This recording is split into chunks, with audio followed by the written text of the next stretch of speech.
Tá funcionando? Olá, estamos de volta.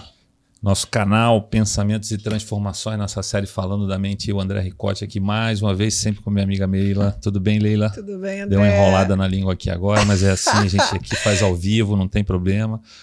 Vamos de novo, Leila? Vamos de novo. Muito legal. Vou rapidinho aqui de novo, só agradecer aí o pessoal do MBA Kids que está sempre com a gente aí, apoiando, né? Escola de empreendedorismo, de finanças, liderança para crianças e jovens aí, fazendo aí a diferença, quem sabe, para o futuro dessa rapaziada aí. Conheça, vocês vão ver aí o QR Code, bastante informação lá e não deixe de conhecer. Leila, vamos lá, que hoje eu tô assim rápido, Leila, no último a gente falou sobre um assunto que deixou o pessoal meio que em polvorosa, que esses malucos falaram. Mas foi muito bacana, acho que a gente falou de bastante assunto, né? A gente teve aí alguns feedbacks, um deles é que foi muita informação. A Vânia falou que foi muita informação, né? E que ficou presa lá na quarta dimensão. A Vânia falou, a Vânia tá até rindo agora. E aí a proposta hoje, Leila, era a gente fazer até algo mais leve, mais rápido, mais leve, mais prático, né? Porque, vamos lá, basicamente a gente falou sobre terceira, quarta e quinta dimensão, que são estados de consciência. A terceira dimensão está muito preso ao material, quer dizer, é isso que a gente vive, né? Esse monte de preocupação, esse monte de coisa. E aonde a gente quer chegar é algo que a gente tem total controle do nosso mental, numa condição em que a gente não está preso mais nas pequenas coisas e está aí sim criando um grande coletivo de uma consciência elevada. Mas o meu convite hoje era a gente, até acho que para auxiliar as pessoas, a gente já falou em vários capítulos de vários assuntos, mas de forma prática, como você fala muito sobre frequência, né, sobre, você já usou o exemplo de música, a gente trazer algumas coisas que do dia a dia nos atrapalham e de repente o que a gente poderia fazer de diferente, né? Eu tenho algumas ideias, mas também queria ouvir de você, porque sabe que eu vou dando aqueles meus exemplos meio André, sem pé nem cabeça, o pessoal fica meio bravo comigo. Vamos lá. Faz sentido ou não? Vamos. Faz sentido sim, sabe por quê? Porque a gente só vai conseguir chegar e adentrar na quinta se a gente curar nossas feridas emocionais. Com esse peso, com essas feridas, a gente não consegue ultrapassar as barreiras. A gente não consegue a aperção da leveza e da plenitude. Não dá. E a gente se prende em muita coisa ainda. Preocupação do que o outro acha. Pois é. Então, se, por exemplo, eu estiver falando sobre a rejeição, e a rejeição é o quê? O que significa a rejeição? É não saber dizer não. Então, se você se sente rejeitado, você vai precisar ser o quê? Servil. Uhum. E não vai conseguir dizer o não com medo de desagradar o outro. E ele aprendeu a lição para poder crescer? Não. Se ele se sente abandonado, então, o que o abandono traz? Traz dependência, traz carência afetiva. Ele está curado? Não, porque ele vai exigir sempre do outro que o outro supra as necessidades dele. O que você está dizendo, então, é que se eu... Não vamos aqui avaliar por causa das crenças, como eu fui criado, mas se eu estou sentindo essa carência do outro, eu não tenho que estar buscando, mas eu tenho que olhar e identificar e aprender com isso e sair disso. Pois é, por exemplo, vamos pegar a injustiça. O que a injustiça faz com a gente? Traz o quê? Qual é a consequência da injustiça? É a rigidez. Você coloca uma máscara. A gente vai para extremos demais, né? A gente coloca uma máscara, né, da rigidez. Porque, na realidade, a gente tem medo de sofrer injustiças. Então, a gente se apresenta de uma forma, mas, no fundo, por dentro, nós somos outra. E aí a gente acaba até mentindo e acreditando nessas máscaras, entendeu? E se a gente se sente traído... o que é a traição? A traição, qual é a máscara que você vai usar para uma traição? É quase que o medo de De ser abandonado, de ser traído. É o controle, André. O controle. Então, o que é uma verdade. pessoa hoje controladora? Por que ela é controladora? Porque ela tem medo, na verdade, né? Ela tem medo, porque ela se sente insegura. E aí, ela se sente o quê? Porque em algum momento da vida dela, ela foi traída. Seja como for, seja por ela ter o pai, até mesmo, por exemplo, se você é um pai, e aí você está muito ali apegado à tua filha ou teu filho, e de repente você morre, você faz a passagem. Ela pode pegar esse estado de morte seu e dizer que você abandonou, que você atraiu, porque você foi embora. Que ela não estava preparada ainda. Que ela não estava preparada para te perder. Então, são sequelas que ficam que a gente precisa ultrapassar, que a gente precisa alinhar. Bem, isso faz parte de um passado e nós trazemos esse passado a todo momento para o nosso presente e a gente acaba não vivendo esse presente, aí cria o quê? Cria uma imagem de um futuro, uma probabilidade, uma possibilidade de um futuro que ele não existe ainda. Então, você não está vivendo o presente. Você está passando pela vida e não está fazendo nada. Então, tem que se curar. A gente tem que procurar ajuda para poder curar aquilo que dói na gente. Sabe? Ninguém é raivoso porque quer. Ninguém é injusto porque quer. Está faltando o quê? Compreensão e aceitação desses porquês, né? Desses fatos que aconteceram, porque normalmente a gente transfere para o pai, para a mãe, para os amigos, para o Brasil, para a vida, seja como for, porque a gente tem dificuldade de encarar que nós somos imperfeitos. E é muito interessante você estar falando, Leila, porque, na verdade, não é um processo... Não é que não seja um processo fácil, mas é que, normalmente, o resultado é o inverso da causa e a gente se prende no resultado. Porque se eu chego aqui, você toma uma atitude comigo, o que eu vou discutir com você foi a atitude que você tomou, mas, na verdade, não é a causa.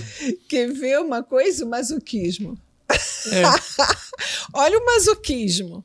Tem pessoas que gostam de vivenciar aquele padrão e entra em quê? Qual é a máscara que ele vai usar?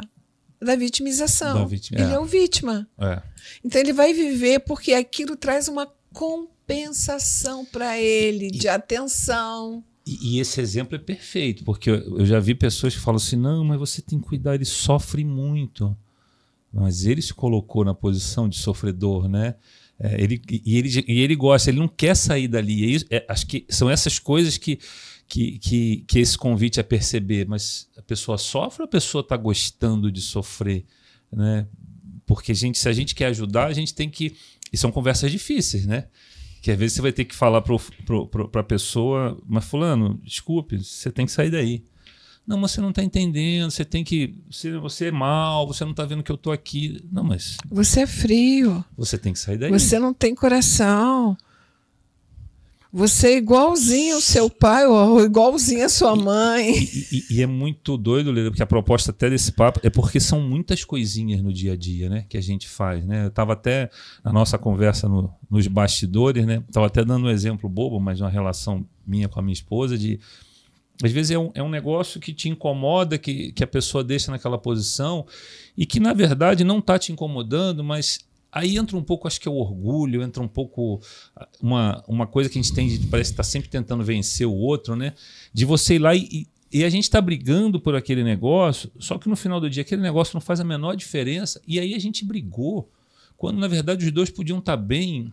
E ninguém olhar, mas... É o conflito, André. O que é o conflito? Por que a gente gosta desse conflito? O conflito é a forma que a gente tem de querer que o outro supra as nossas expectativas e necessidades. Então, o que cabe?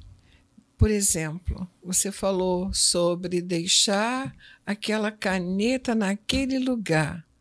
Então, ou deixar a toalha em cima da cama, ou deixar a louça sem lavar à noite.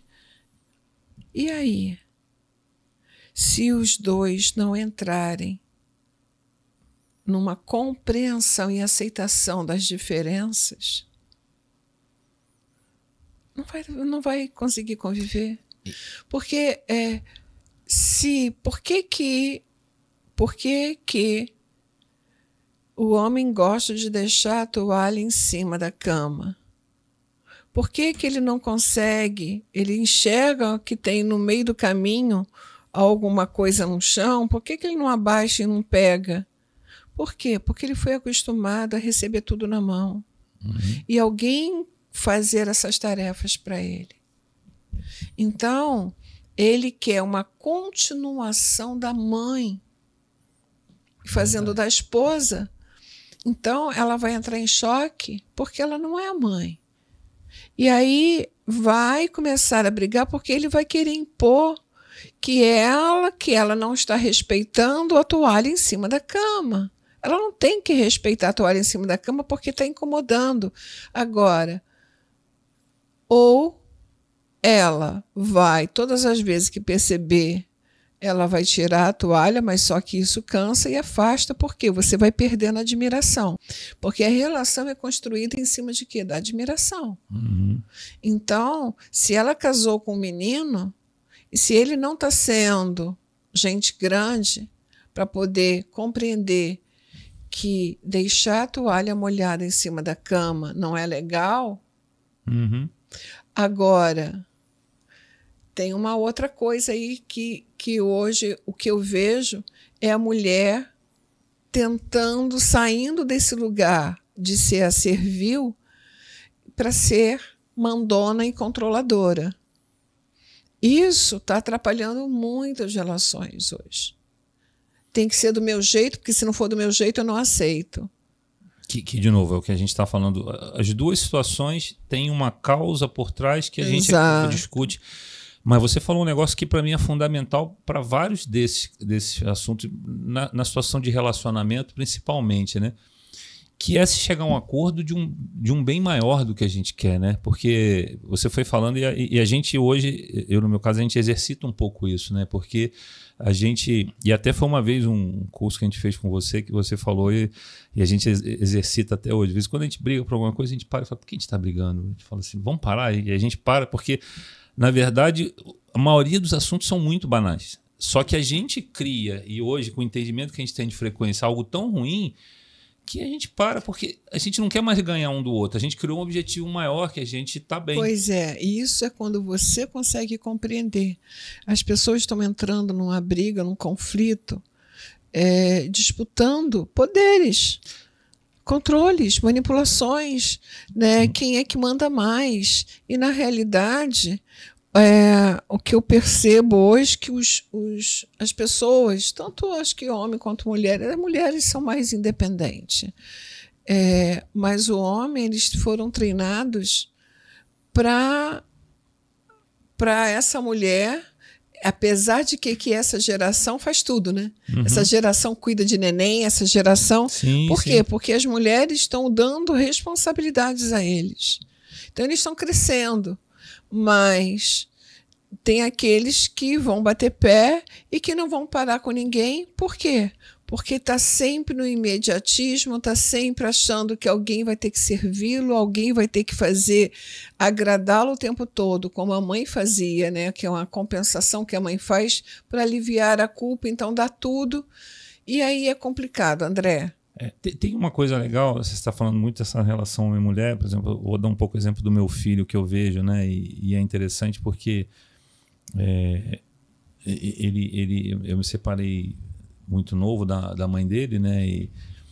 E eu fico muito feliz porque hoje ele curte muito a filha dele, né? Assim, e tem um pouco essa mudança, né? Eu vou chegar num outro ponto que eu quero, mas tem um pouco essa mudança. Não é só porque ajuda ou não ajuda. Às vezes se coloca muito isso. É porque não, porque eu também vejo que começou-se a sentir falta. Ele quer curtir a filha dele, né? Eu até falei com ele hoje, ela está doentinha, e ele falou assim, eu tô doido para ir para casa porque eu quero ficar perto dela.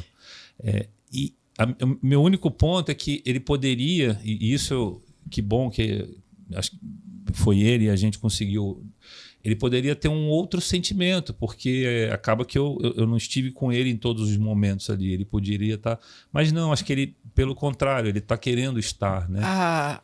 A dor fez ele amadurecer, André. Sim. E tem é engraçado, né? A gente está aqui falando de filhos. O meu fez a mudança ontem. É verdade. O meu foi morar fora, né? E foi para os Estados Unidos. E é interessante, né? Porque nós temos uma família muito unida. São 3 meninos, 3 homens, que hoje eles são homens de verdade. Eles provêm, eles cuidam de filhos, eles cozinham, eles ajudam dentro do quando eles podem, né? Então, a separação também está envolvida isso, né? Uhum. Liberar os nossos filhos, eles criaram asas e estão voando. E é bacana a gente apreciar.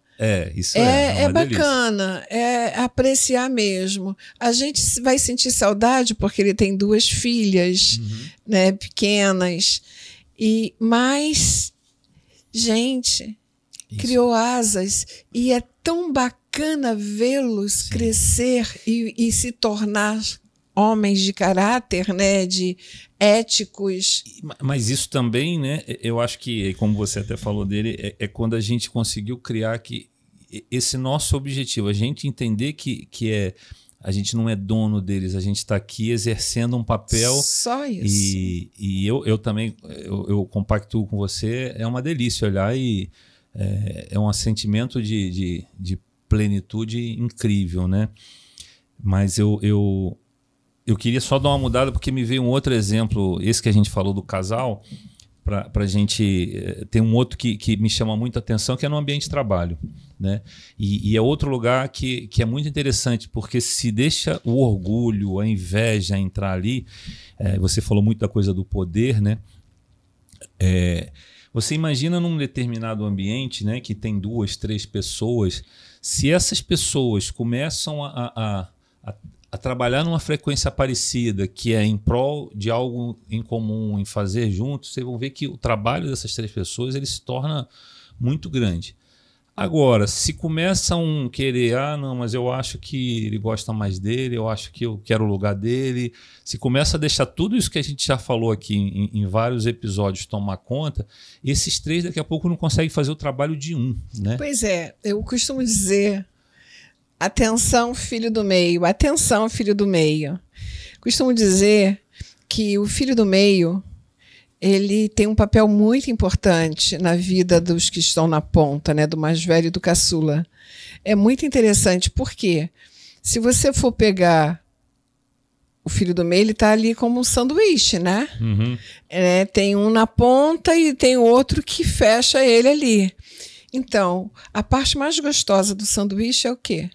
É o recheio, né?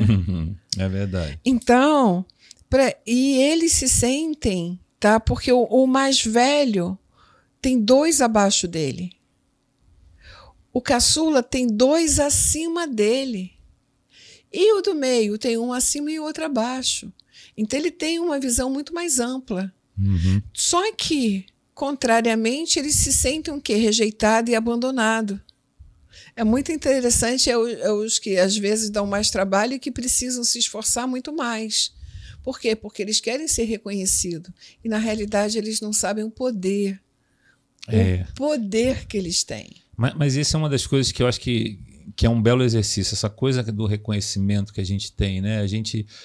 É um belo exercício a gente realmente poder acordar e estar feliz, ser feliz com o que a gente faz e com nós mesmos, né? Porque... só que, infelizmente, a gente está sempre tentando se comparar a alguma outra coisa de fora, né? A gente se compara pouco com a gente mesmo. Então, acho que esse é um grande convite, né? Eu ouvi uma coisa hoje que foi até interessante. Se cada um fizesse o melhor de si, estaria perfeito, porque é o que você pode dar naquele momento, naquela situação, naquela... Claro. Então, o problema é que a gente fez que é dar o melhor comparando com o amiguinho do lado, ou comparando com... eu tive uma vez uma situação onde eu trabalhei que eram 2 pessoas, a gente tinha um gerente, todos eram muito amigos e eu ia fazendo, ele não falava nada e ele estava o tempo todo com o outro, conversando, conversando, e um dia me incomodou. E graças a Deus eu sempre fui muito pouco ligado no que acontece, mas me incomodou e eu chamei ele para conversar. É uma das coisas que eu também aprendi, você não tem que ficar guardando. E foi divertida a resposta dele, que ele pediu desculpa, ele falou, não tinha notado, mas é porque em você eu confio muito e sei que você anda sozinho. E ele eu sei que precisa de ajuda. Então eu não abandonei você, pelo contrário, você era a minha fortaleza e ele era quem precisava de ajuda. E eu, para poder ajudá-lo, eu contava com a sua ajuda. E a partir dali eu falei, caramba, como a gente distorce, mas como a gente distorce isso aí, né? Mas tudo é distorcido por quê? Porque é exatamente isso que a gente veio para curar. Esse sistema de crença limitante. É uma alienação que a gente tem. Aquilo realmente não está acontecendo, mas a gente está preso nessa frequência. Então, a gente veio para trabalhar isso. Então, é interessante, André, porque você olha o que você perguntou no início, sobre a questão da estarmos presos nessa 4ª dimensão, né? Porque é muita informação que a gente recebe. Uhum. Então, a nossa mente pode receber várias informações. E como é que ela vai se desenvolvendo? Porque essa aparente quantidade de informações que a gente está recebendo, na realidade, é a semente. É a semente que nós estamos plantando para que em algum momento, né? Aquilo venha e você entre em contato com aquilo e você, puxa, eu escutei isso outro dia, isso que você falou ainda há pouco. A gente vai se desenvolvendo a partir do momento que a gente está ali plantando a semente. Então, o que é uma 5ª dimensão? O que é uma 4ª dimensão?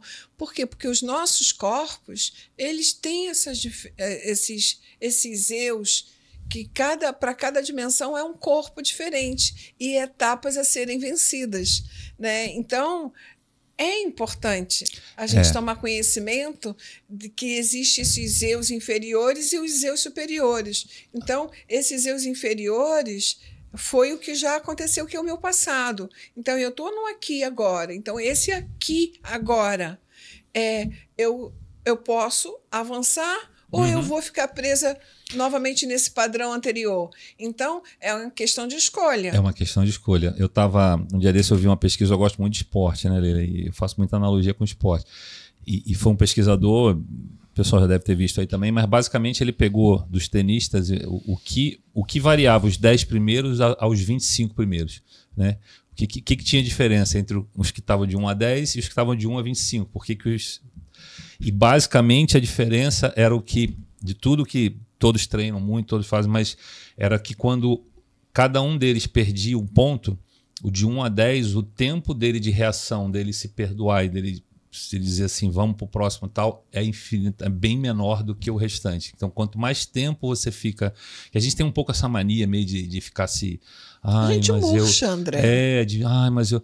Eu falhei, e aí começa um processo de punição muito grande. Ótimo, já que você falhou, você identificou, acorda, levanta e vamos resolver. E vamos embora. E justamente era isso, é o tempo que você fica se remoendo naquele problema. Então, acho que tem muita coisa aqui, para se... eu quero tocar num assunto aqui que é interessante. Então fala. Mas deixa eu só lembrar, eu acho que muito cuidado com orgulho. Eu acho que o orgulho é um negócio que quase todos os problemas permeiam isso, né? Você ser orgulhoso, o poder tem muito orgulho por trás, você não aceitar, dizer que não tenho, não fiz, né? Eu vejo às vezes isso bobeiras e tipo assim, onde seu filho estuda, aí fica uma disputa, todo mundo tem que ter um filho estudando num lugar mais, tem que fazer mais coisa. Então muito cuidado com orgulho, porque eu brinco que se cada um dentro do seu cunho familiar começar a fortalecer, a 5ª dimensão vai estar muito mais fácil, né? E às vezes a gente quer resolver, mas eu queria fazer um outro assunto que tem um pouco a ver isso aí que você falou, e eu gosto, é que é um assunto que vai de novo, o pessoal vai... tem se falado muito sobre multidimensões, né? Você fala de eus. Ai. E eu gosto, mas eu tenho uma forma muito simples de ver isso, e eu gosto muito disso, Leila. E antes, se você quiser falar alguma coisa, antes de eu dar minha visão simplista, mas se você quiser... Como é que você enxerga um pouco isso? É uma loucura muito... É a multidimensionalidade, né? Então, é como se para cada dimensão, tá, existe um corpo nosso. É como se nós estivéssemos vindo de algum lugar, rasgando a atmosfera da Terra, em corpos, até chegar na materialidade. E nós precisamos voltar para a casa do Pai. E como que nós vamos voltar? A partir do momento que nós despertamos a nossa consciência e vamos acoplando esses corpos novamente, né? No nosso campo eletromagnético, nós vamos acoplando até chegar no nosso eu divino. Então, como é que nós chegamos nesse eu divino? Quando a gente consegue atravessar as dimensões. E que dimensões são essas? Né? Compreender que somos todos um e que a nossa mente pode muito mais do que a gente é capaz de imaginar. Então, agora a gente sabe. E aí a dimensionalidade é muito sistêmica mesmo. Então, às vezes, o que a gente chama hoje de mentores, tá? Pode ser um eu superior nosso. Uhum. Então, e quanto mais a gente toma consciência e faz esse efeito sanfona de acoplar esses corpos, né, que é um pedaço, é uma parte do meu todo. Então, esse meu todo, ele pode expandir a consciência e encontrar a essência, a alma. E aí está aí a gente expandindo no aqui e agora. Ou a gente pode não ter noção nenhuma de nada disso, não despertou, por conta do medo, e aí é muito complexo, André. Não, mas eu vou... Adorei a sua explicação. Eu vou dar um pouco a minha visão até mais simplista e que me ajudou a entender, porque você explicou de uma forma, tem muita gente que fala até da Matrix, como se a gente vivesse várias realidades, mas para mim tem muito a ver com tudo que você falou no último e o que a gente tem falado nesse, que são as escolhas, né? E a vibração, porque é muito simples. Eu levo hoje, quando alguém fala assim, você pode criar a sua... Nós somos co-criadores de nossa realidade, sim. Um exemplo simples, eu brinco que eu não nada contra, mas eu não gosto de pagode, né? Gosto assim 5 minutos, eu gosto de rock. Então, se você me chama para ir num lugar que está tocando pagode, normalmente eu já vou começar a jogar uma frequência de eu não gosto. Então, tudo que eu começar a olhar, eu vou co-criar algo ruim. Só que no mesmo local chega uma pessoa que adora pagode. E essa pessoa parece que ela está vendo um lugar completamente diferente. Você já viu isso? Se você me entrevistar, eu vou dizer assim, estava horroroso, a música estava horrorosa, estava calor, eu sinto coisas até que a outra pessoa falou assim, olha, estava uma maravilha, me diverti pra caramba, estava calor? Não vi. Não...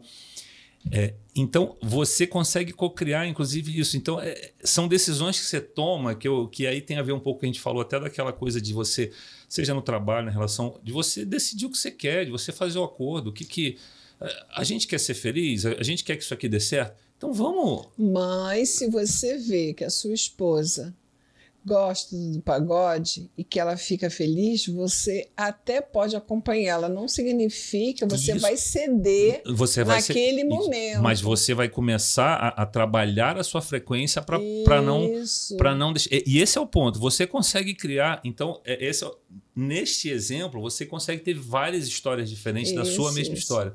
E você pode fazer isso de várias vezes. E aí eu estava conversando até com a minha esposa, ela trouxe um exemplo que foi interessante, que ela falou assim, mas às vezes a gente está com um grupo de amigos, sai e faz um churrasco. Está todo mundo super feliz. Ela falou, mas chega uma hora que eu não estou mais ali, eu quero ir embora. E ela falou assim, é porque eu não gosto deles? Eu falei, não, é porque o que começou a acontecer? Às vezes entra a bebida, às vezes as pessoas vão alterando. Entra as vulnerabilidades. E eu falei, na verdade, as pessoas alteraram, então não é mais o mesmo ambiente que você estava. Então é uma decisão sua até de sair, ou dependendo da situação, não que seja esse, você vai começando a fazer ajustes para... porque você tem que ficar, que seja, às vezes você está numa casa que você está com as pessoas, você não tem jeito, você não tem para onde ir. Mas é muito nítido como essa coisa da frequência e como as nossas decisões são nossas. Frequência, André. Tudo. Mas o ponto para mim são as decisões. Alguém vem para você assim, mas eu tive que ficar lá. Não, você não teve, não. Você podia... Porque quando você até construir, apesar de ter sido uma máquina que construiu essa caneta, teve um criador. Sim. Que desenhou e que colocou a intenção ali. Tudo é frequência, tudo é energia, tudo é luz, tudo é cor. Verdade. O que impede são os bloqueios, são os conteúdos que nós armazenamos na nossa bagagem e que eles é que impedem a entrada da luz. Só isso. Em resumo, atenção ao efeito, porque normalmente ele não é a causa. Não. Decida e faça suas escolhas, cuidado com a sua frequência. Somos o que pensamos, sentimos e fazemos. Isso não tem jeito, não tem outra forma. Nós somos o caminho para a espiritualidade, o processo evolutivo. A espiritualidade é o caminho para o autoconhecimento. Então, somos todos um. Vamos começar a embarcar nessa frequência da unidade. E é importante você saber para onde você quer ir, porque senão você não cocria nada. Claro. Né? É isso aí, André. Que esse papo tenha ajudado o pessoal a tirar aí, a pensar um pouquinho no seu dia a dia, né? Porque não é fácil, não. Não precisamos entrar em conflito de forma nenhuma. Se acordarmos, se nós fizermos acordo com os nossos parceiros, e falar o que nós pensamos, o que sentimos, o que gostamos, o que não gostamos, e acordarmos isso juntos, eu acho que... Sabendo que cada um é um e cada um tem a sua história. Exatamente. É o respeito. Muito bem, Leila. Acho que já falamos demais hoje também. Já falamos, né? Já bastante. Super obrigado, Leila. Obrigada, mais uma vez. André. Espero que o pessoal muito tenha obrigada. gostado. Segue a gente, deixa os comentários. É são sempre bem-vindos. Muito bom. Né? Vamos embora, vamos descansar. Obrigado, gente. Até a próxima.